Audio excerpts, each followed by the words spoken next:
စံတိုင်းဆိုင်မသွားခင်အစားလေးနည်းနည်းဝင်စားလိုက်ပါသေးတယ်ခင်ဗျာလက်ထဲကင်မရာပေးထားလိုက်ရင်အဲ့လိုကိုရှောက်ရိုင်နေတော့တာကြည့်ဘာတွေပြောနေရလဲမသိဘိုက်စာလို့တဲ့ရှေ့စွန်းကနေပြေးလွှားကိုသွားနေရဒီနေရာလေးကစင်းလေးဆူဆူအပင်လေးတွေမြင်ရတော့ကြတော့အေးချမ်းချမ်းစားလို့တော့လို့ကောင်းပါတယ်ခင်ဗျာ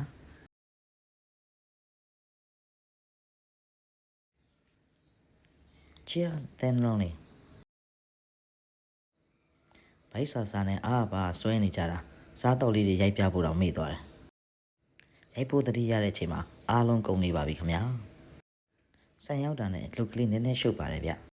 ရောင်းစရာရှိရရောင်းဝယ်စရာရှိရဝယ်တင်စရာရှိရလေးတွေရိုက်တင်နေကြပါတယ်ဗျကြောက်လေးတွေအားပေးချင်နေဆိုရင်တော့ဒါလီနဲ့ဆေးပါးနဲ့ရှင်ကိုဝင်ကြည့်ဖို့လည်းမမေ့ကြပါနဲ့အောင်ခင်ဗျာအဲ့ဒါ तू ဘာထောင်ပြရလဲဘာမှမတွေ့သလိုပဲနော်ကဲစိုင်သိမ်းပြီးအပြန်ကိုတော့ထုံးစံတိုင်းတစ်ခုခုဝင်စားလိုက်ပါအောင်ပါခင်ဗျာဒီနေ့လေသူ့တငယ်ချင်းတစုံ2ယောက်နဲ့ချင်းထားလို့ပါဗျ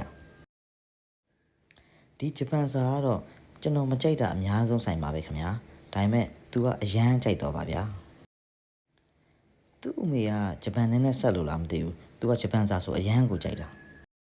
ဂျပန်ဆိုင်ပြီးတော့ဒီဆိုင်ကတော့ကျွန်တော်ကြိုက်တော့ဆိုင်ပါပဲခင်ဗျာတန်တန်ဒီဆိုင်လေးရောက်တာနဲ့ကျွန်တော်ရဲ့အပြုံးလေးတွေကအဲ့လိုကိုပွင့်လန်းနေတော့တာပါပဲဗျာ